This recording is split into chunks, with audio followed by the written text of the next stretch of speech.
to present our Deep Energy Retrofit webinar series, Best Practices for Data Center Energy and Water Efficiency for Data Centers.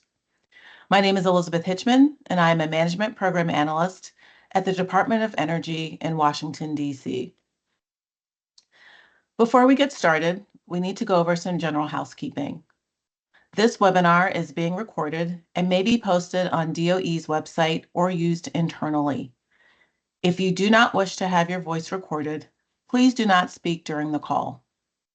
If you do not wish to have your image recorded, please turn off your camera or participate by phone.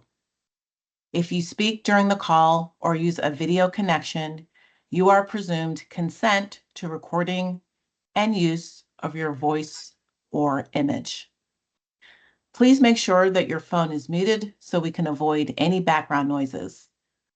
We will have a Q&A session, panel discussion at the end, so please make sure to have your question placed in the chat feature, and please specify which presenter you are addressing. A copy of the presentation and a recording of this session will be available after the webinar. Okay, great, so let's get started. First, we're just going to introduce talking about a little bit about the impact of data centers. We'll talk about the challenges of electric demand by the grid by data centers. We will then have a presentation on long-range planning for high-performance computing. Then incorporating the latest technologies for running an enterprise data center at Sandia National Laboratories in New Mexico. Best practices for high-performance data centers at NREL, and best practices for non-HPC data centers. Then we will talk about driving continual improvement and efficiency through teamwork at Lawrence Berkeley National Laboratories High Performance Computing Center. We will then have a roundtable Q&A discussion and conclusion. We have come to the first part of our presentation. As we have been hearing for some time, electric demand has increased dramatically over the last few years due to the rapid expansion of data centers and artificial intelligence. In addition, Chris Wright, the Energy Secretary, wants to strengthen America's energy dominance and leadership in artificial intelligence by leveraging federal land and assets. DOE has identified 16 potential sites positioned for rapid data center construction to data centers in addition to the existing DOE data centers all across the country. This makes the importance of energy efficiency for data centers even more important for DOE. There are major impacts and challenges of electric demand of the grid due to data centers. Data centers, especially those that support AI and other technologies, increase the strain to the electric grid due to high energy consumption and rapid growth. The surge in demand poses challenges for grid stability and energy supply. First, what are the challenges that data centers can impose? Grid stability. The rapid expansion of data centers, especially large ones, can overwhelm an existing grid infrastructure, leading to potential reliability issues. Energy supply. Utilities are facing the challenge of meeting the growing energy demands of data centers, potentially requiring the development of new power generation options, including renewable energy and fossil fuels. Grid distortion. Data centers can distort the normal flow of electricity, which can cause risk of brownouts. And of course, most importantly, increase electricity costs. The growing demand for electricity from data centers contribute to much higher electricity costs for anyone that's running data centers. Second, what are some of the potential benefits and mitigation strategies that can be done to help create efficiency? Energy efficiency. Data centers can improve energy efficiency through better power management systems, optimized server designs, and renewable energy integration. Demand response. Data centers can participate in demand response programs, reduce their energy consumption through peak demand periods, and helping to balance the grid. Data center site selection, choosing locations with access to a stable and reliable power grid can help minimize connection delays and ensure grid stability. And finally, grid flexibility and resilience. Data centers can actively participate in virtual power plants and other grid services that can modulate their power consumption when requested and contributing to grid stability.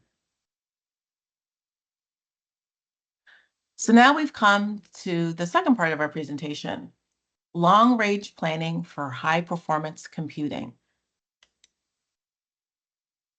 Our first presenter is Kate Berard. Kate Berard is the team lead for environmental compliance in DOE's Office of Sustainable Environmental Stewardship. Kate also directly supports departmental policies and programs related to efficient IT management and data center efficiency and optimization. Kate co-chairs DOE's High Performance Computing Community of Practice. Kate holds a Bachelor's of Science degree from James Madison University and a Master's of Science from Johns Hopkins University. Welcome, Kate. Thanks so much, Elizabeth. So I'd like to start out by talking about some of the challenges that are currently existing for federal high-performance computing, and that includes our high-performance computing within the department. So I've split these into two different buckets. One is the technology challenges, and then there are associated resource challenges. On the technology side, there are many options that folks are looking at for the future of architecture beyond exascale, including things like quantum computing. But it is still unclear what that next step will be beyond exascale, which can make long-term planning somewhat difficult, but also gives us some opportunity for creativity and to be on the cutting edge. Additionally, there are definitely challenges with increasing work demands on our HPC systems. Initially, HPC had been used for things like data analysis and simulation and modeling, but in recent years, the demand for our HPC infrastructure has increased in other areas, such as artificial intelligence. So trying to balance all of those data loads and work time can be a significant challenge. Particularly at DOE sites where we work with academia and other colleagues across the world, we try to ensure that the work that we do through our high performance computing systems provides for open collaboration. But at the same time, we need to ensure security of our systems and the data that we hold and produce. And then, of course, I think most people are not surprised to hear that there is currently quite a bit of volatility and risk in the supply chain with regards to the hardware that goes into our high performance computing systems. So the supply chain for IT equipment and other equipment that go into data centers is a global supply chain, and there's currently a lot of stressors on that supply chain that introduce some uncertainty. On the resource challenge side, over the last few months, there's been quite a bit of uncertainty about mission, priorities, and funding as we pivot to the priorities of a new administration. And there have been lots of changes in the work that we do here in the department. One of the biggest resource challenges is competition for resources on-site and off-site, which I'll actually talk about in the next slide. And then one thing that has particularly come to fore in the last few months is the loss of HPC talent in the federal community. I think folks know there's been a lot of turnover in the federal and contractor workforce, and losing that talent to outside the federal government can have a significant impact to those of us staying within the government. Next slide. I wanted to highlight competition for resources because it is one of the most difficult challenges that HPC system operators face. So HPC systems can compete for resources both on-site with other mission-driven activities at site, but also off-site with a surrounding community. And these resources can include things like space, land in particular at some sites is at a premium, building space, either in existing buildings or having the ability to build new buildings. Like Elizabeth mentioned, electricity is a particularly needed resource, which can be constrained, and there's competition both on-site and off-site for that, both with regards to the available infrastructure, but also the supply, the reliability of the power that comes through, and even the source, depending on whether you're looking at renewables, traditional energy, on-site generation, off-site generation. And similarly, there are resource constraints on water at a number of our sites.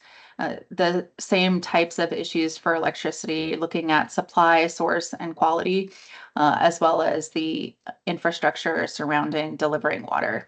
So we need space, electricity, and water to support our HPC systems, and we need to ensure that we are appropriately accounting for those needs in long-term planning. Next slide.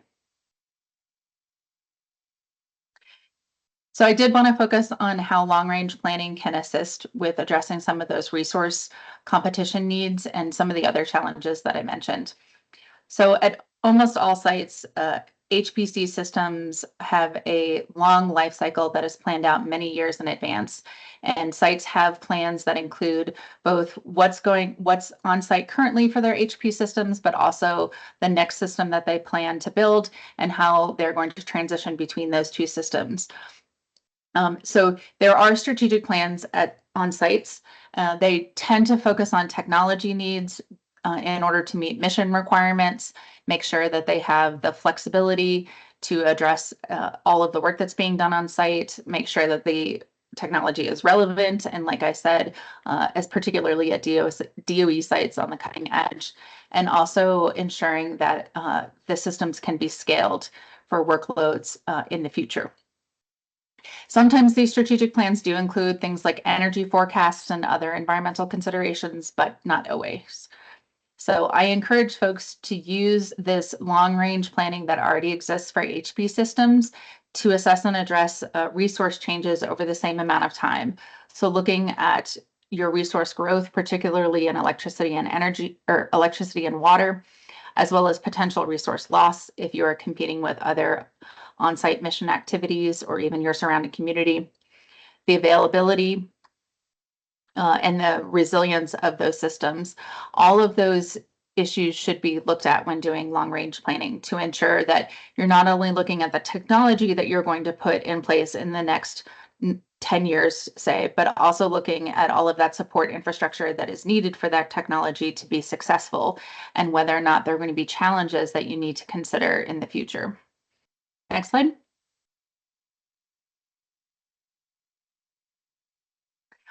I also wanted to touch, I think for most of these strategic plans, DOE sites definitely involve their facilities and operations folks and their utilities provider. I would encourage you to broaden your colleagues and community to which you are speaking about with this on the strategic plan to folks in finance and budget, as well as project managers for individual technical projects that are occurring on site that will use HPC systems. Within the community, particularly if you're facing resource constraints and competing for resources with the community, I encourage you to reach out to the local government as well as the emergency response folks in your community. And even now, we're starting to see that there's a lot of citizen backlash on data centers being built, particularly large data centers and the resource consumption of those data centers. So I encourage you to look to involving your community or at the very least, informing your community of what your HPC system is and what it does. And that's it for me. So I'll pass it off. Oh, wait, nope, I'm sorry. I did want to mention two working groups that would be of assistance to DOE sites if you are interested in collaborating with colleagues both within DOE and outside of DOE. So the first is the Energy Efficient High Performance Computing Working Group, which consists of both public and private organizations, and it does have international membership. And it looks to encourage implementation specifically of energy conservation measures for HPC systems, but has expanded to look at other things like water efficiency. Additionally, here in DOE site, we have an internal working group that Elizabeth mentioned that I co-chair with Norm, who is on the line too, which is the HPC Community of Practice. And if you're interested in joining that, there's a link to the form that you can fill out to join that. Thanks, Elizabeth. Thank you for that great presentation, Kate. for the knowledge of working groups. Working groups are really important. I know, especially in efficiency, there's so many different elements to everything that we do in this space. So if you are interested, I would certainly join. I think I will join as well. So I think it's a great opportunity for people to join. So please do so. Okay, great. Next. So we've now come to the third part of our presentation. It's called Incorporating the Latest Technologies for Running an Enterprise Data Center at Sandia Laboratories, New Mexico. We have two guest speakers from Sandia Laboratories in New Mexico. First, we have Dave Martinez. Dave is the project lead for infrastructure computing services. Dave is an engineering program project lead and has worked at Sandia National Laboratories corporate computing facilities for over 35 years. So Dave is extremely experienced. He's the subject matter expert for SNL's data center operations and design due to his in-depth understanding and experience with HVAC, controls, and mechanical and electrical systems. Dave is also frequently consulted by internal and external agencies for design review, and his innovative approach to data center management and energy efficient operations and design. SNL has received numerous energy efficiency awards as a result of these efforts during his tenure. Dave has seen the data center operations move from 20,000 square feet to over 77,000 square feet. And that's comprised of 3 unique data center environments. I actually had the opportunity to see it last year. I know I was impressed. I didn't realize how much went into a data center, including water efficiency, which is also really important, which these guys will talk about later. But it is certainly impressive. If you're in Albuquerque, you certainly should have Dave give you a tour like he gave me. It was a wonderful experience. Next, we have Cassiano Armenta. Cassiano is the facilities mechanical engineer at Sandia National Laboratories. He's a registered professional engineer at the state of New Mexico. He's a certified energy manager, a green building engineer, and is focused on improving facilities thermal hydronic systems across the SNL site. Cassiano has been providing the facilities support and collaboration for the SNL data centers for over 13 years, which includes improving energy efficiency and reducing water consumption. Welcome, gentlemen. Right. Welcome, everyone. So we're going to be talking a little bit about enterprise and HPC data centers, kind of building a story as the slides go through. So I'll step you through some of my experiences and Casey as well. So the very first thing I want to talk about is a vision. So if you're in a data center and you're working toward liquid cooling, or you're air cooled, and you're not sure if you want to do liquid cooling, or if you're just really not sure how your infrastructure works, or and you want to learn more, then some of the EHPC working groups is a good place to go to find out exactly how many things work in a data center. So one of the things I found that is very important is to understand, have a vision. So have a vision for your data center and your infrastructure, building a roadmap along the way. So these are some of the highlights that you might want to do as you're looking towards your vision or building your vision. So you have to understand what services you're going to provide now and in the near future. So from a strategic standpoint, you need to get with your management and totally get their roadmap to see where they're going. Are they virtualizing, or are they going to bring more HPC type systems in there? Are you really going to move toward liquid cooling? Do you need to move to liquid cooling? And if you're going to be anywhere in the densities above 15 to 30 kilowatts and above, then you probably need to really start thinking about liquid cooling.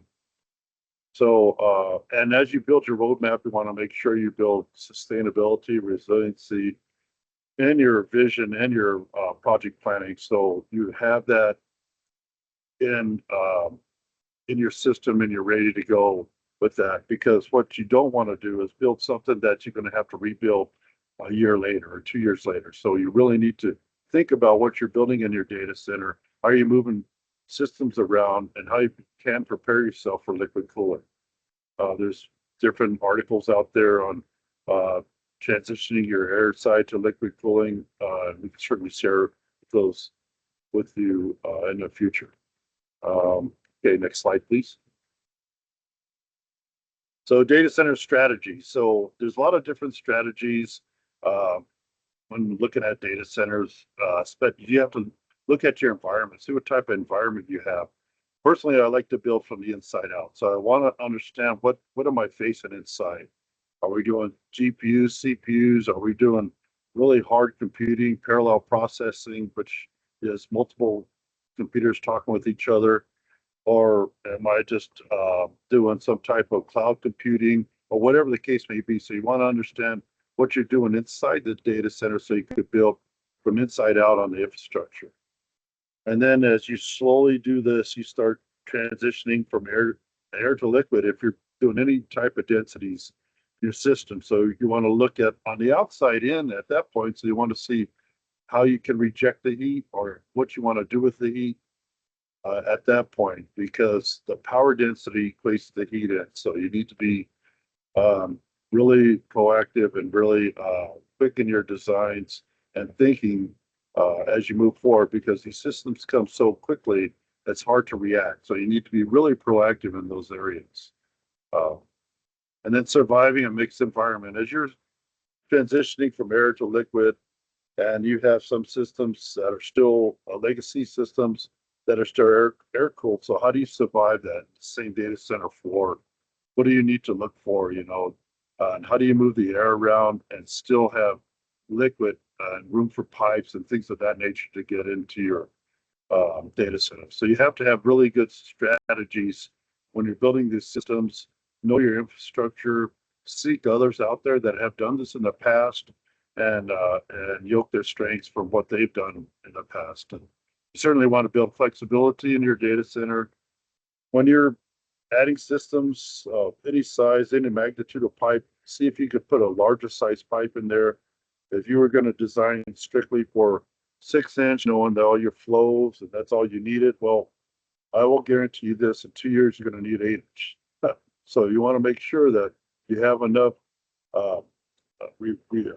robust system that you're building, and you want to put plenty of valves.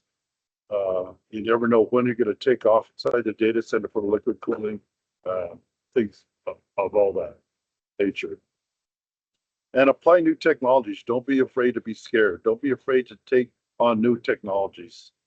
Here at Sandia, we built the data center just recently. Well, it's been about 5 years, and we designed it for 85% liquid cooling and 15% air cooling.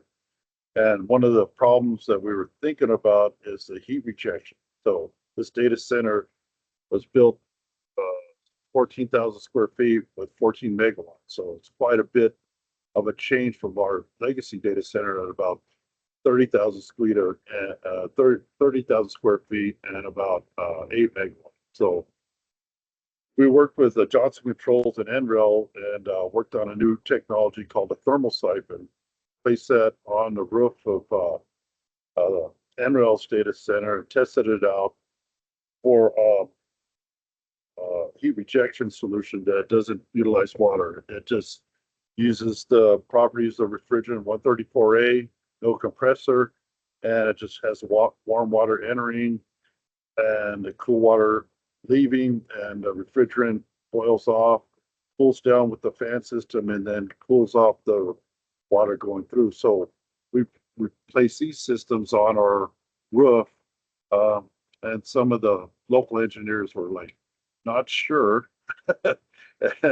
And Casey could talk a little bit about that. Casey?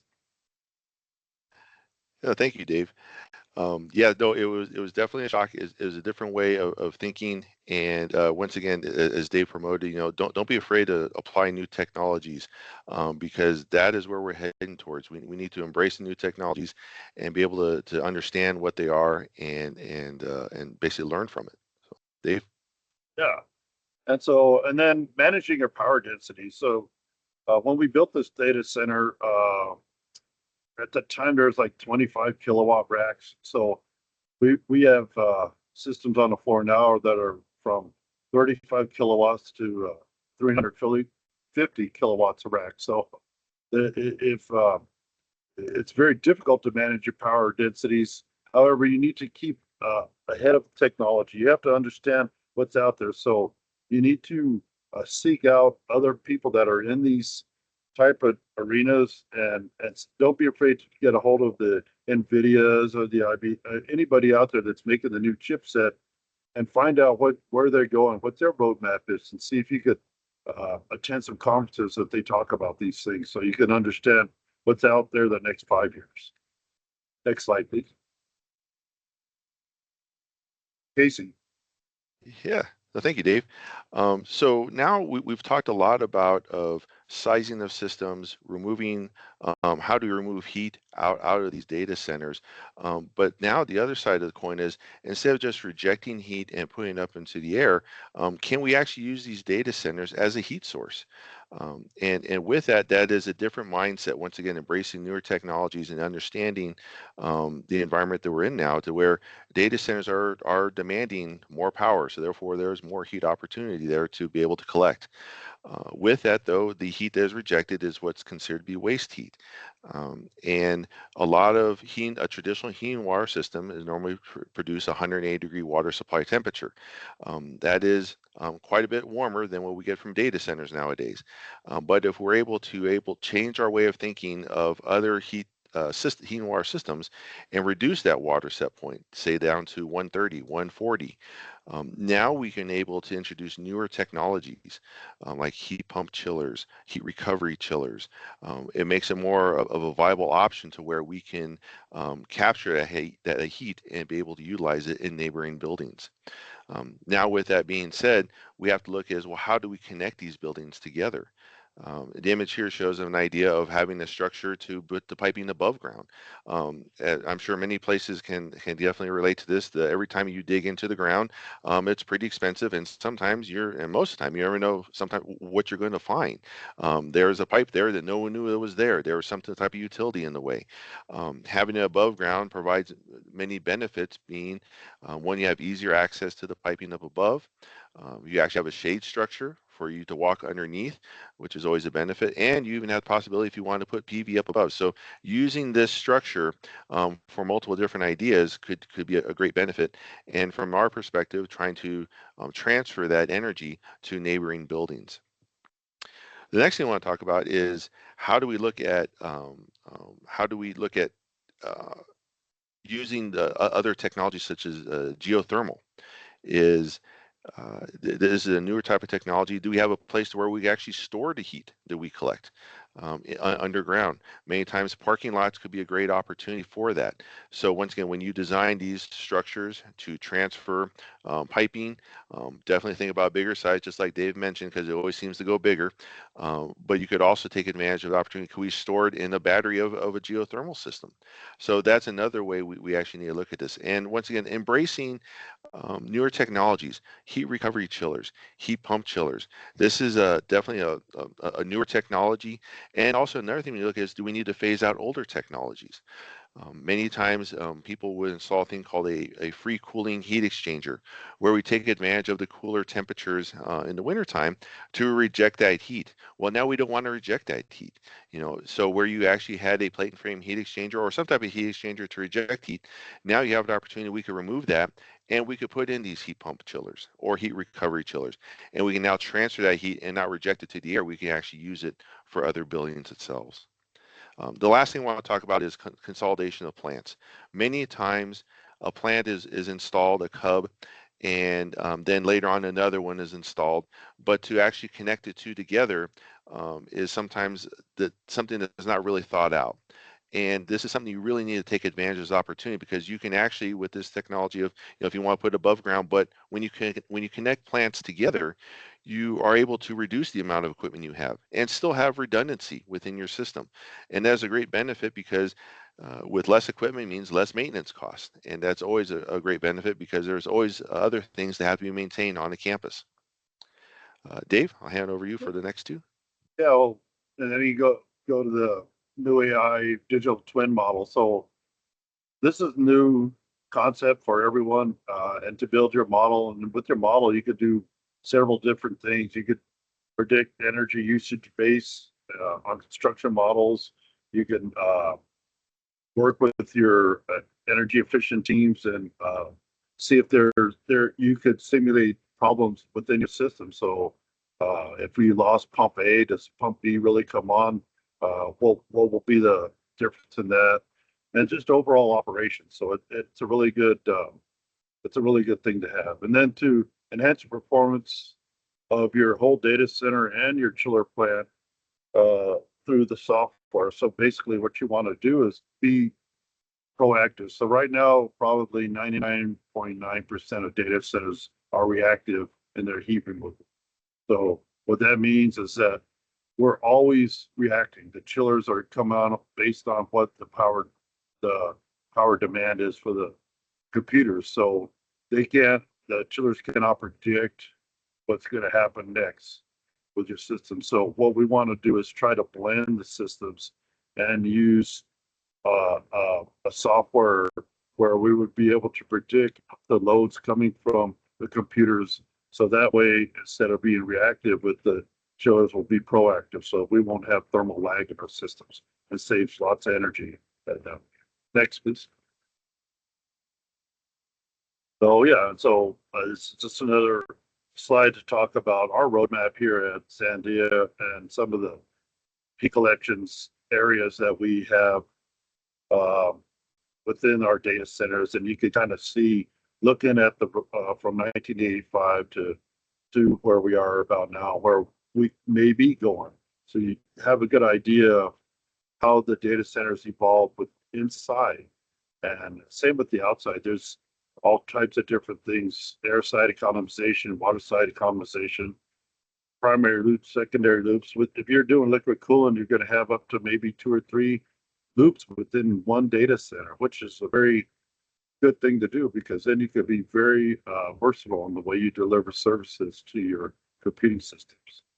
And water treatment is a very big thing now, especially with liquid cooling, because of the heat you're trying to remove. And now all of a sudden it's like a hot water system. So basically it's going to break down the chemicals that you have in there, more bacterial growth, things of that nature. So you need to be able to understand what type of makeup water you have. If you have silica in your water table or whatever it is, you need to know how to treat that when you get to these elevated temperatures. And then what operational set points works. Casey, talk a little bit about the FFCS, please. Yeah. So basically, you need to have a constant communication, and it's a good point. Facilities plays a key role in this to understand this is a new way of thinking, a new type of technology, and we need to all be on board to understand where we're moving towards and changing those set points. Dave talked about thermosiphons, and it was a newer type of technology. Another thing we need to think about as well is when we install new pieces of equipment. Normally you hear chill water systems of 45 degrees. Well, no, let's think about something warmer. What do we need to design our coils to? What should be that future be? What are we working towards? And so we all have that vision. I think the other thing to bring up as well is when it comes to water treatment, if there's buildup in there, that affects our heat transfer. And the name of the game that we have right now is heat transfer. How can we be as efficient as we can to transfer heat from one point to another with minimal losses in there as well? And then another thing is that when it comes about primary, secondary loops, that is a common thing that is done. Within data centers, it's great to have those secondary loops, but look within your chill water systems. Many times there was a primary, secondary loop that was set up in there. Could you go to a variable primary type system? If you can reduce equipment, less maintenance, we want to make things easier for our craft and personnel when we're servicing this equipment, and still also have that redundancy and resiliency built into the system to be able to supply to meet the demands of the data center itself. So, Dave. Next slide, please. So yeah, don't stay status quo, be proactive. I mean, once you get your data center just right, there's never a just right. What we did here at Sandia, Casey and myself and many others joined the team. We built an ongoing commissioning team. Casey, you want to talk a little bit about that? Sure. So with this ongoing commissioning team, it was a great opportunity to collaborate and work together with Dave and his counterparts with the data center, as well as facilities personnel on my side, to include not only just the mechanical engineers, but our controls folks, our building operators, our energy team, which I know is I see online as well. We all have to work together to understand is here's where we are today, where are we moving towards? And then also, just like in any case, when it comes to mechanical systems, there will be failures that will happen, and we need to make sure we're on the same page. When do we do an outage? How do we plan for that? All right, what are we planning for the next piece of equipment that's going to be coming in? So we're all talking, and I think the big thing is to have that optimistic mindset that I know Dave has definitely preached quite a bit, but and don't be afraid to fail, right? Because that's when we get a chance to learn, but to understand what's going on, and if a failure happens, that's a great learning opportunity for us to understand how can we make the system better, how can we make improvements. So Yeah. Dave. Yeah, one thing we've also done within the data center is build an in-house testing and developing team. So basically what we're doing is taking some different hardware that's going to be new on the market, and we try new cooling uh, systems that are not even on the market yet. So we're testing them and see if we could help develop them. So if we do this, we're being a little more proactive at what our next system uh, can handle as far as heat load and heat transfer and what kind of powers we're looking at. So we built a team, and we write papers on that. We share our knowledge. So the collaboration is very important. I know Casey and myself have collaborated with a lot of different people outside of our organization of Sandia, like NREL. The NREL folks are really good uh, collaborators. We work really well with them. We share different ideas, and many other data center people out there, both in the data center, in and around data centers, and also in the mechanical and electrical fields throughout the nation here. And then don't don't be afraid to be scared. Like I said, out of the box thinking. Just because it hasn't been done before doesn't mean it can't be done. So give it a try, give it a thought, and ask what if. Because if you stop learning and stop suggestions, that's where we stay stagnant. We're not going to move anywhere collectively as a big team out there. And then share your knowledge with everyone. Don't harbor it. Share, and people will share their knowledge because not one person has all the answers. We collectively we can help each other. And one of the things we've done here is deploy a decent tool which interfaces with Casey's team's FMCS BMS system. And we gather data from there, and we build our own system within the data center so we can manage our assets and manage our data center a lot closer, more fine tuning. And Casey could talk a little bit about our his FMCS system. Yeah, so basically, data is definitely the key. We can see what's going on, and I think that is also a key thing to, I say, motivate, but it really shows the actual fruits of your labor, of what we're doing, how we're improving, what direction are we going, what is the data telling us, and having a constant communication with our controls team is very critical because we can see what's happening and able to trend that information. And tell us what direction are we heading towards.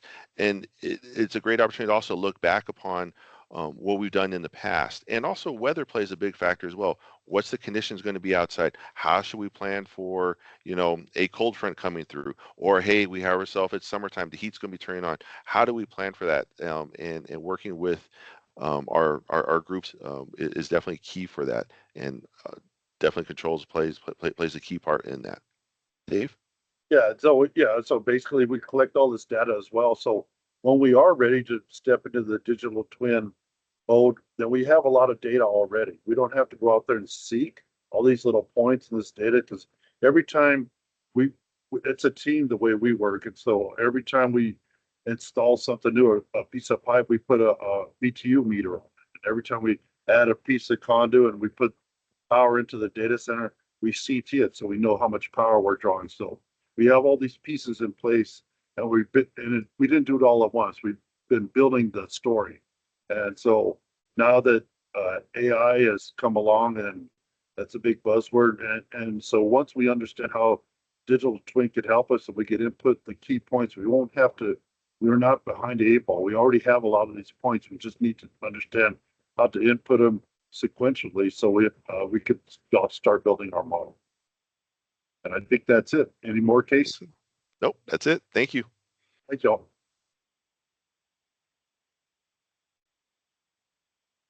Thanks, guys. That was great. Like I said, I had the opportunity to visit this Sandia data center in August of last year. I can't believe it's been almost a year. It was, like I said, a great experience. So I got to see Berkeley as well, which we'll have a presentation from Berkeley as well. But I think it's great. Like I said earlier, now with the AI being such a big deal.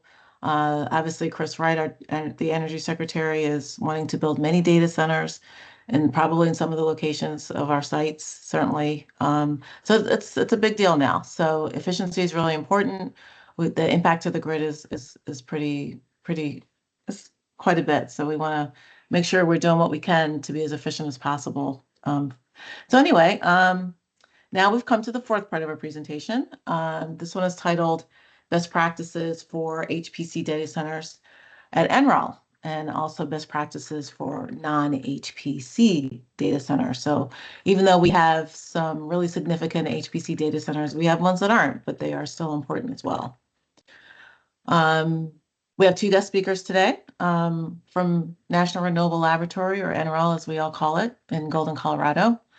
Otto Van Geet is a principal engineer at NREL. Van Geet has been involved in the design, construction, and operation of energy-efficient research facilities such as laboratories and data centers, office and general use facilities, low energy use campuses, and community design.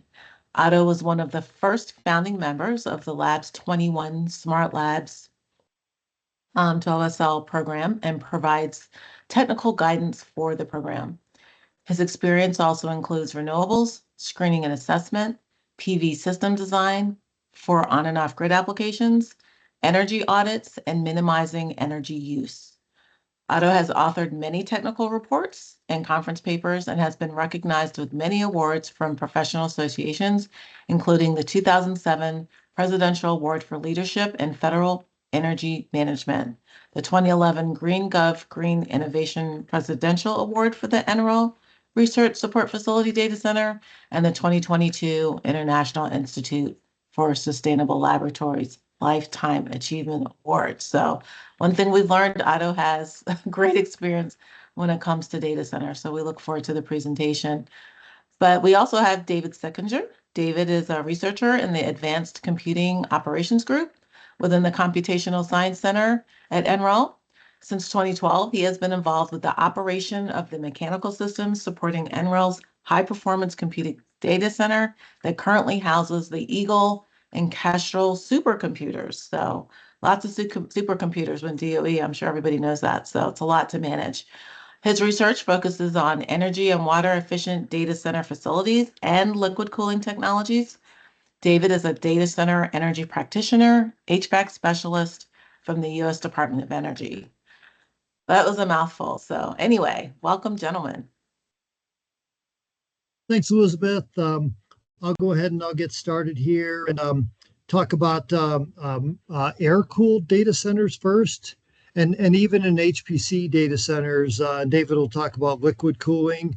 You're still going to have some air-cooled portions of your data center. For the air-cooled portion, there's the ASHRAE thermal guidelines, and I'll show you a link to those in an upcoming slide. But what it basically says is that the temperature at the inlet to the rack needs to be 80 degrees Fahrenheit or less. It also has some, that's the recommended, but you can occasionally go higher, and that's called the allowable, and that can be up to 90 degrees at the face of the rack. But the goal is typically 80 at the face. There is also some relative humidity requirements, but they're pretty wide. So with that, let's go to the next slide. For the air-cooled data centers, how you manage the air is really important. And it starts by arranging your aisles in a hot aisle, cold aisle configuration. It's shown in the image on the right. Where the cold air comes in on the inlet side of the racks, and the hot air goes out into the hot aisle and then gets returned back to the return air plenum. This is really important to minimize air mixing, which can result in low supply temperatures and low differential temperatures, delta T's. And then I'll talk in the next slide, but if you can isolate those from a hot aisle, cold aisle separation, then you can reduce fan energy, improve air conditioning efficiency, and cooling capacity. So in fact, let's go to the next slide and I'll discuss that. So this is the same configuration, hot aisle, cold aisle, but with the physical separation between the hot aisle and the cold aisle to minimize or eliminate that mixing, so you don't get the hot air coming back into the cold aisle. And the results can be pretty dramatic. Instead of maybe 55 degrees supply air into the cold aisle, maybe you can do 70, 75, pushing 80 degrees because there's no mixing. And then the leaving air out of the hot aisle, again, because of no mixing, instead of say 70, it's pushing 100 degrees. Which helps with potentially cooling efficiency and heat reuse, like Casey had touched on. Let's go ahead and we'll go to the next slide. And on here, I'm going to transition to David, who will talk about warm water liquid cooling. All right, thank you, Otto. So the graphic on this slide is from my 2021 paper from the ASHRAE Technical Committee 9.9. They are focused on data centers and putting out sort of best practices and information. It was showing how processor chips, CPUs, GPUs have entered a time where the power draw is again increasing to meet the higher demands placed on these servers by workloads, including artificial intelligence, machine learning, and of course HPC. Reason that mainstream data centers are adopting direct liquid cooling now for certain applications, it's the only way to handle heat flux from these chips is with liquid cooling. So it's sort of interesting though, might be a little hard to read the numbers there, but that CPU power range was going up to 600 watts. So this graphic's already outdated as there are chips now available, GPUs that draw 1,000 watts. And they're starting to see some variations on this graphic showing that for the latest generation of chips, that's going out to 1,500 watts here quickly, and even beyond that. So at this time, back in 2021, ASHRAE is already recommending that future data centers include the capability to add liquid cooling.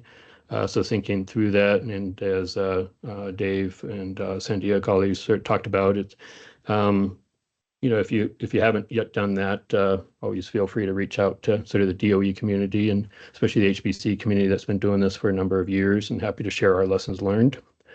And then instead of just saying warm water cooling, you should always indicate the ASHRAE water class when you are talking about systems.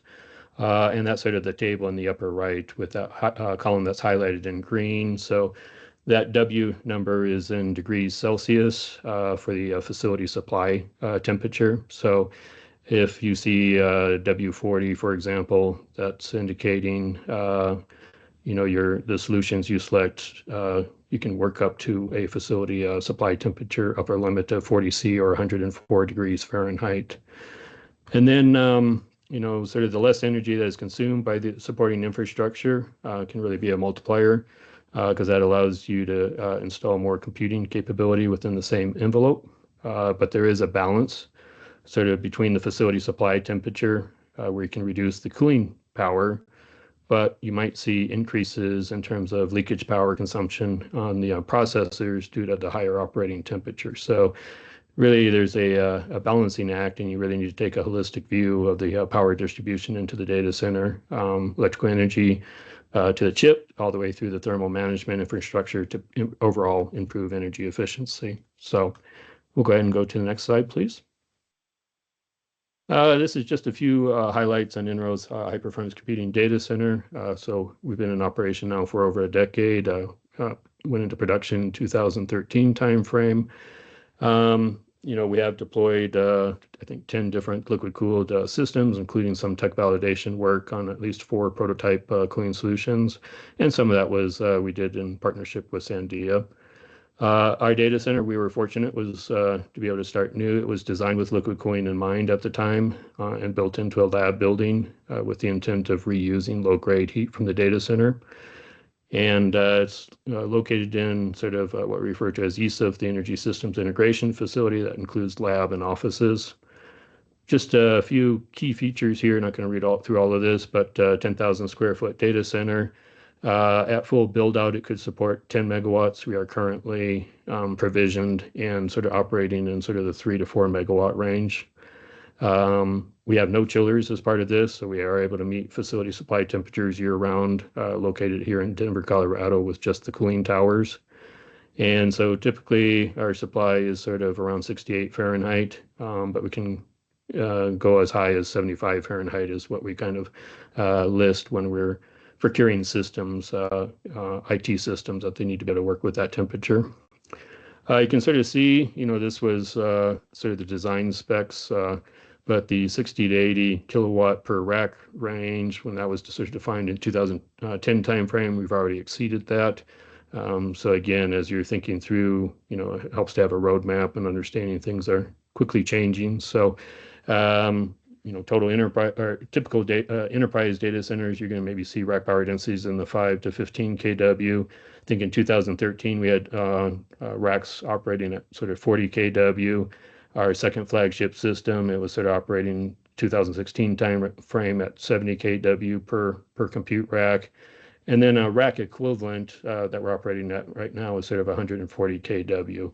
It's actually sort of a double wide cabinet that can go higher, but sort of how the equivalent of a rack size. And then also like the weight of some of these cabinets are starting to reach like 8,000 pounds. So these are also things that you need to consider. The bottom line, though, is that it costs less to build and costs less to operate when you kind of move to liquid cooling, again, because of the facility infrastructure. But on DOE campuses, HPC data centers often represent the largest load on the campus. And for us right now, we're at sort of the 50% range. And we'll go ahead and go to the next slide, please. So this is a representation of our data center cooling diagram. It's a bit dated, but so it shows the different heat transfer loops utilized. So along the bottom there, starting at sort of the right, we have electrical energy being supplied to the IT systems. That's converted to thermal energy. Majority of that flows through the flagship systems. So that's the bottom left there in that graph. We have just one facility loop. We refer to it as the energy recovery water loop there, so shown in that center section. And then along the top, what we were showing at that time, we were sort of operating with a hierarchy of heat rejection that with the priority of left to right is think first about energy reuse in the building. So our building has offices and labs, and those labs, we need to preheat the air a lot of times throughout the year. So it's a good use of that sort of low-grade heat where we're currently operating at. The next priority was mentioned by Sandia. It was a project we did in conjunction with them, installing a thermal siphon to economize water use, basically an advanced dry cooler. We have papers on that we could share if there's interest in that. And then our final stop to make sure that we always hit our supply temperature year round is the cooling tower loop in the upper right there. In terms of lessons learned, if we could do differently is, instead of having just the single facility loop, we might, if we could do things again, we'd probably want to have at least 2 facility loops and strategically think about the layout within our data center. And the reason for this is what's driving our supply temperature is basically our legacy air-cooled equipment or any air-cooled equipment that we do get. So, there's trade-offs in all of this, but things to think through. And then, in sort of the paper that we did in sort of the 2016, 2017 timeframe, in terms of hierarchy of heat rejection with the load we were operating at the time, I think over the course of a year, the building heat represented about, we were able to reuse 11% of that heat generated. The thermal siphon sort of rejected 42% of the heat to atmosphere, and the cooling towers rejected about 47%. And again, what that thermal siphon does is in water stressed areas can reduce your amount of water usage. So go ahead and go to the next slide, please. So on this, when we sort of... This meeting is being recorded. When we sort of say liquid cooled racks, there's sort of 3 broad technology classes, door heat exchangers, not shown on this image here on this graph, but Involves an air to liquid heat exchanger or a coil placed at the back of a traditional server rack. There are variations on that, and row coolers and things like that. What you do find as you start to investigate some of this is you can really end up with like a hybrid type combination of air and liquid cooling type solutions, even within a single rack itself or a system. Or if when we buy our big flagship systems, we'll even start to see 3 different cooling types of cooling approaches used. So, but then the other two, sort of really, these are more considered the direct liquid cooling approaches. Technologies are sort of cold plates there, sort of shown on the left-hand side, where your sort of standard fin-based heat sink on the chips are replaced with cold plates that have liquid flowing through the channels to remove the heat. There is quite a bit of innovation still kind of going in this space. And also you can kind of start to apply it on things like memory and even power supply units using sort of like thermal blocks to really try to get to the point where you're removing server fans, which is sort of what we like to encourage the industry to move towards. And then there are sort of the immersion-based systems. They're on sort of that bottom right, where the electronics are submerged in sort of a dielectric fluid. And sort of there's 2 approaches. Maybe just back 1 slide, and then I'll quickly get to this slide so we can kind of wrap up and transition to next speakers. But this is where you're kind of immersing all of your electronics in the dielectric fluid. So when you do sort of reach this stage, especially when you start talking about PUE values, power usage effectiveness, when you start to see values that are drop below 1.2, should really, and we want to encourage the industry to really start moving towards TUE, total power usage effectiveness. And basically that's where you're really separating out all the fan and pump energy from IT, because server fans get counted a lot of times as IT energy, and that's kind of misleading when you're trying to really make comparisons and sort of do the analysis. So we'll go ahead and go to the next slide, and I'll turn it back over to Otto to kind of wrap up here. Yeah, thanks, David. And kind of wrap up kind of our take on optimizing data centers. First, we want to reduce the PUE, power usage effectiveness, by making systems as efficient as possible. And what that means, the strategies, is to maximize the compute entering temperature, and to basically to do that to maximize efficiency. The warmer the entering temperature, the more you can do free cooling, cooling with outside air or evaporating moisture in a cooling tower or a thermal siphon or any of those things to reduce or eliminate compressor-based cooling, chillers. And again, the strategies, David just talked about this, but install warm water, direct liquid cooled computers and capture as much heat as possible directly to the liquid, with the goal of capturing 100%. At the same time, you want to optimize your fan and pump speeds and your UPS systems, if any. A lot of HPC systems don't even have UPSs for most of the coverage. The next step is related to energy reuse effectiveness, and that's basically PUE minus reused energy. And what you want to achieve as low ERE as possible by maximizing the compute leaving temperature. The warmer that leaving temperature is, the more useful that heat is for reusing, for getting your ERE. And related to all this, there's also a metric that's important called water usage effectiveness, liters per kilowatt hour. But you want to, if you reuse the heat, you're not having to reject it out of tower. Or if you're using a dry cooler, you don't need to. But the strategy to minimize WUE is, again, to maximize compute leaving temperature, to either reuse the heat or reject it dry. And with that, I'll stop and pass it back to Elizabeth. Thank you, gentlemen. That was a great presentation. Wasn't trying to rush everybody, but we just want to make sure everybody has the opportunity to speak. So anyway, this is our 5th and final part of the presentation. Hopefully you guys will be able to stick around for certainly not least, but last is Lawrence Berkeley National Laboratory Computing Center, driving continual improvement and efficiency through teamwork at Lawrence Berkeley's National Laboratories High Performance Computing Center. We have two guest speakers today from Lawrence Berkeley Laboratory. John Elliott is the Chief Sustainability Officer at Lawrence Berkeley National Laboratory. He's responsible for directing and implementing the lab's sustainability strategy built on the foundation of energy and water efficiency and utility cost savings. He was previously Director Energy and Sustainability at the University of California, Merced. Norman Barossa is the Barasa, excuse me. I knew I was going to screw that up. Is the NERSC Building Infrastructure Group lead. The building infrastructure team are responsible for the operation and optimization of all faculty support systems within the NERSC computer room, electrical, and mechanical spaces. He has had 29 years of building energy engineering and energy efficiency experience. Norm started building science research at LBNL in 2000 with the Building Technology and Urban System Division and moved to NERSC in 2017. Welcome, gentlemen.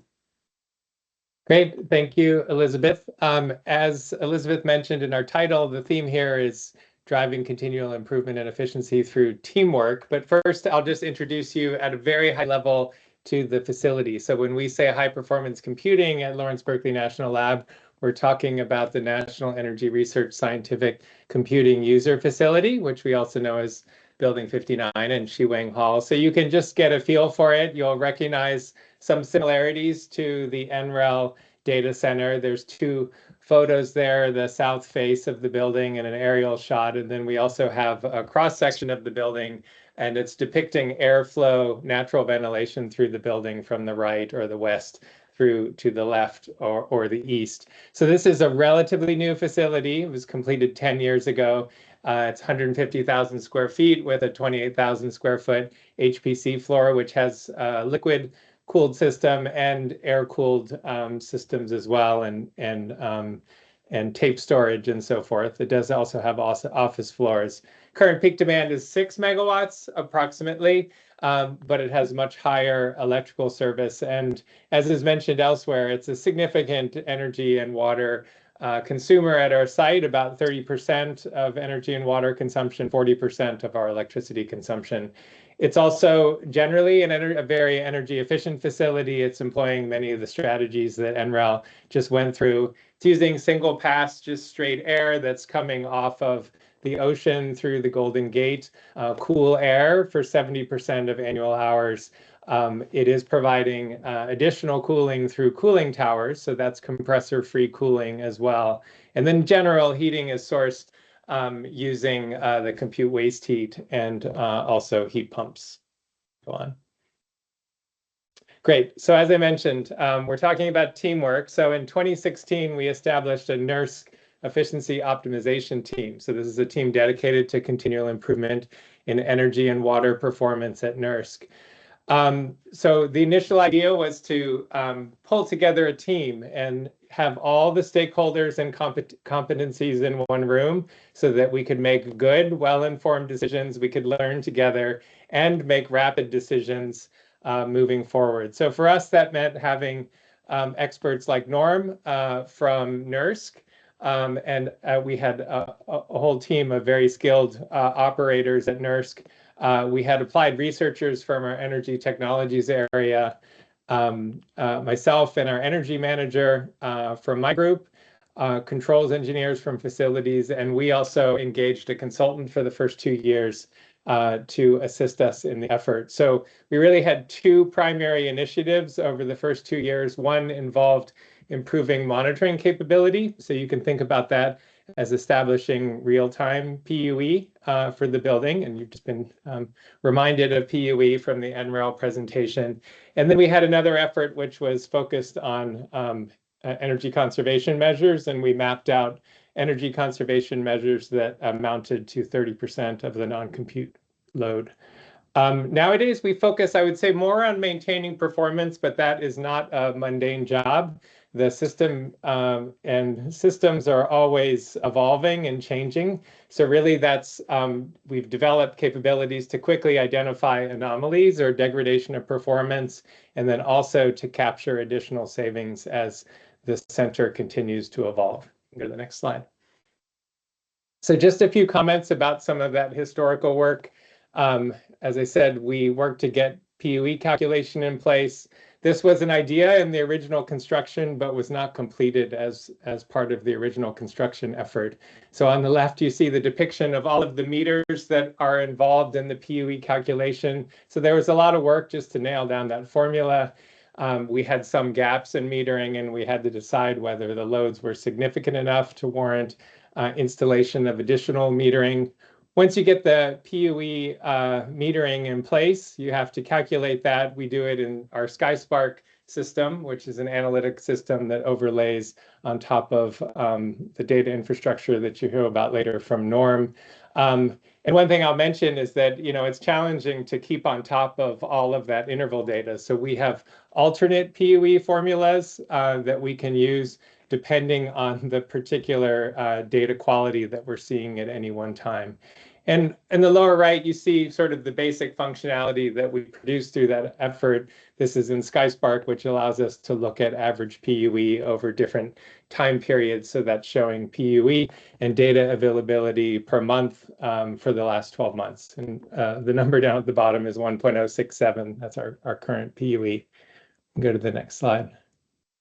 We're also running water metrics, as mentioned by Otto and David. So WUE liters per kilowatt hour below 1 in this case. And let's move on, given our time. I'll also mention that one important thing that we've done over the years is to take the original analysis that was done really sort of with our consultant and using spreadsheet and so forth. And we've transferred them over to operational monitoring. So this is, again, a screenshot from the SkySpark platform, and it's showing interval PUE data. That's PUE is the y-axis. And then across the x-axis, we have outside air conditions or wet bulb temperature.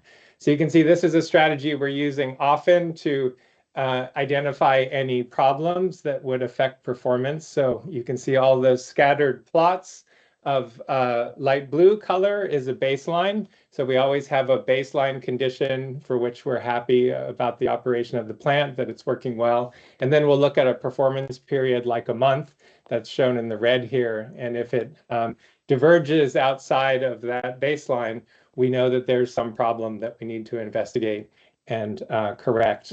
Over the years, we've also developed many different notifications within SkySpark that alert us immediately to conditions that we know will affect the performance.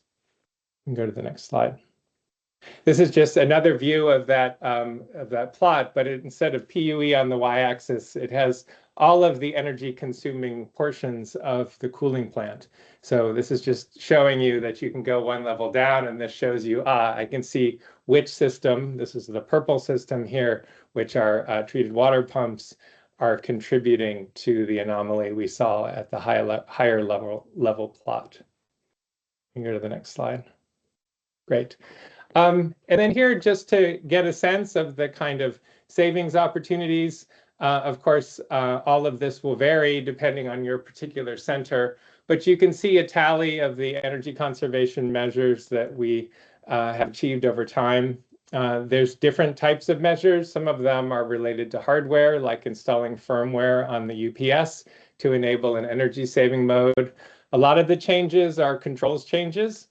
Sort of generally relying on the least energy consuming part of the cooling plant for the particular range of wet bulb temperature. There are other control changes like differential pressure set point changes. We did start going into the compute side. So we had a Cray compute system, and we worked to get into those systems and modulate fan speeds and use those as part of the overall cooling, even though they're in the compute part of the PUE calculation. And then some of the things are just physical changes, like installing a new heat exchanger, which lowers pressure drop and can generate savings. So I have some numbers on the right-hand side for reference. In our initial first 2 years, the savings amounted to 42% of the then baseline non-compute electricity consumption. So a significant reduction in the overhead energy consumption of the facility and over 500,000 gallons of water. And then I also list in the lower right the current annualized maintained savings. Not all of those measures still exist because the system is always changing, but we're still maintaining in that 40%, in this case 43% reduction in the non-compute electricity consumption. In our case, with very low electricity costs, that's about 170K a year in utility savings. So we can move on to the next slide. Great. So now we'll talk about some of the other enabling elements that help the team in their work, and I'll pass this off to Norm. Thank you. Thank you. That was great. This is the instrumentation system that John mentioned earlier. Arguably, the nurse facility building 59, we're probably one of the most instrumented data centers in the world. And this is a real simplified depiction of the Omni system. It stands for Operations, Maintenance, and Networking Information. In the high summary here is that this is an operational data analytics platform where we are gathering all of the data on the left side from various telemetry sources. They're all combined into a unified database. So they're all time synced. We got HPC telemetry in there. We got BACnet data. We got Modbus power data. We got computer room environmentals data, temperature, humidity, particle counts. Because we operate our computer room as a clean room, an ISO 8 clean room, due to wildfire, which drastically changes that single pass air, energy efficient mode of cooling that was shown earlier. So all of this is put into the unified database, and we use Grafana to access all of that data, and it's available to all of the various groups to ensure that all the various corners of operations are operating effectively.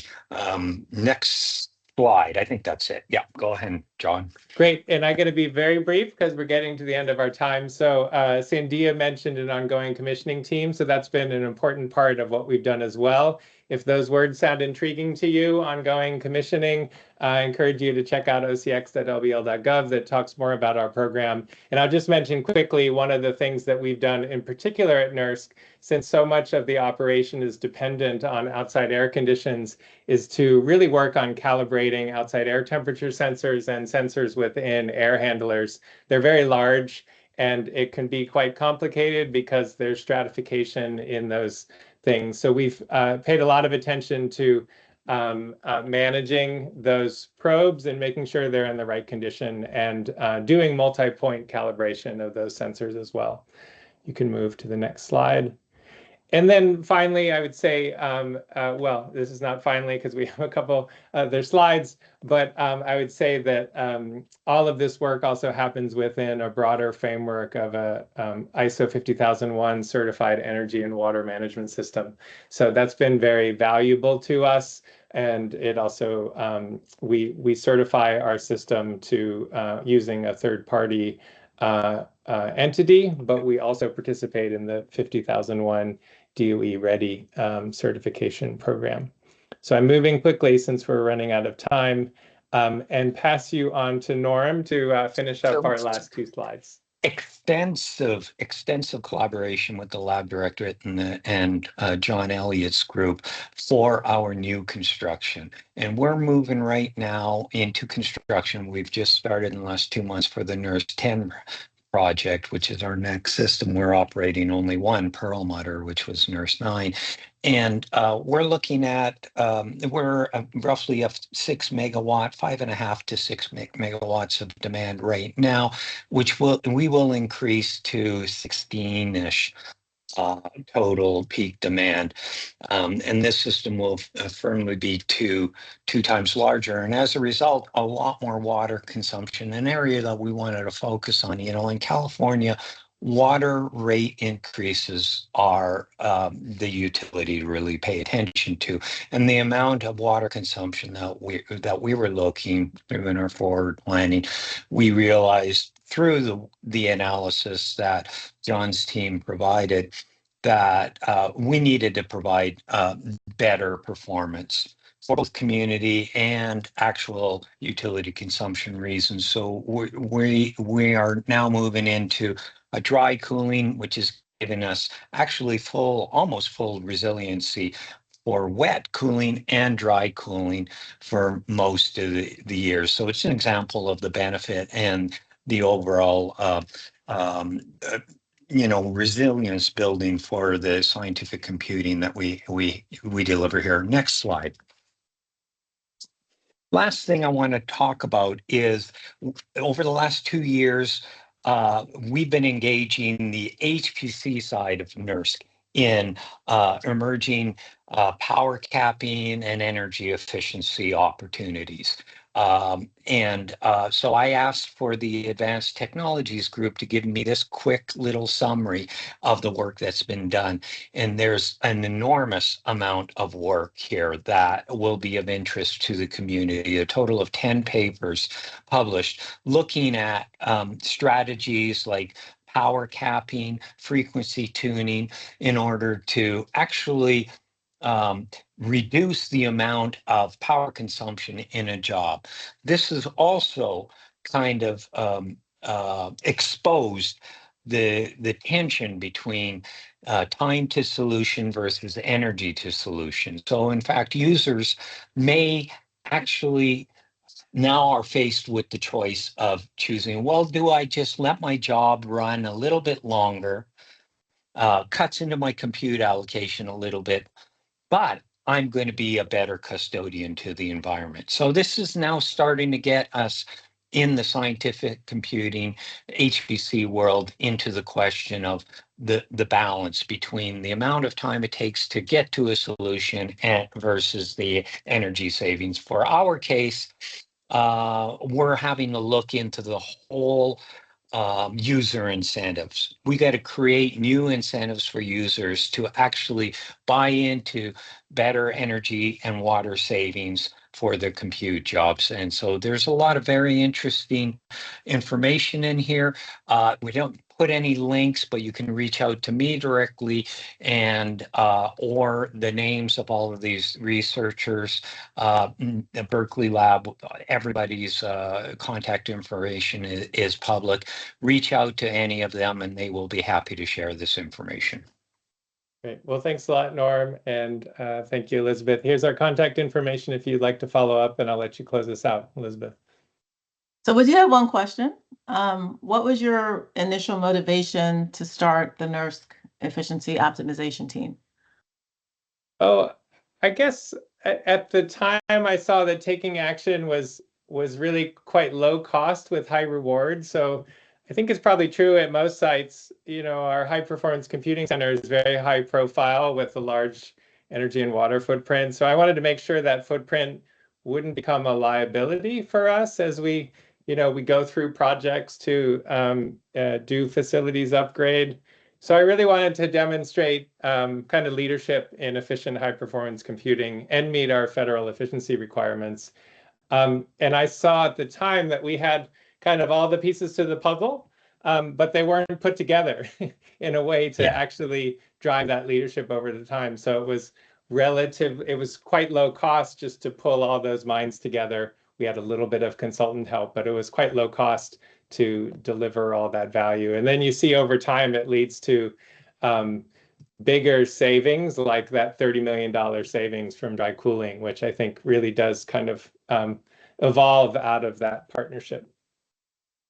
Okay, great. Yeah, like I said, I had Norm and John gave me the tour last year. It was great. John gave a wonderful tour of all of the Berkeley lab, which was amazing. So if anyone stops in, I'm sure John will give you a tour.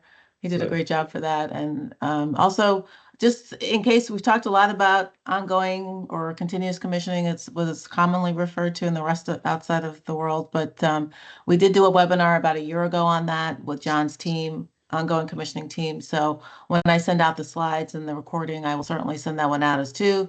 They've done a great job saving over $1 million just in electricity and water use. So efficiency is really important, obviously for data centers, but also in the other parts of your building. So I encourage everyone to look at that one as well. And these are just we have some resources quickly. The first one, again, we are going to have a best practices data center Berkeley efficiency case study that's in process. We're hoping to have it be completed next month. I will make sure that everyone receives a copy of that, and we'll also probably post it on our website. We also did a case study on ongoing commissioning as well, which is linked inside of the presentation here. So when you get the presentation, you'll be able to pull that up as well. So great information about how John runs his ongoing commissioning team. We also have a Sandia lab, holistic center design, injury, water resistant, efficiency, flexibility, and resilience case study as well, which is also excellent. Quite a few pages. So you have a lot of resources, obviously the webinar itself, but also the resources. So I think everyone should be set for that. If you have any questions, of course, send email to the sustainability email address and someone will get back to you. But again, each presenter within the presentation, I have highlighted their email addresses, so please feel free to reach out to anyone directly. Thank you all so much. I know we went over a little bit, but we still kept over 60 people here at 3:22 p.m. Eastern Time. So we're very happy for that. Thank you all so much. And that concludes today's webinar.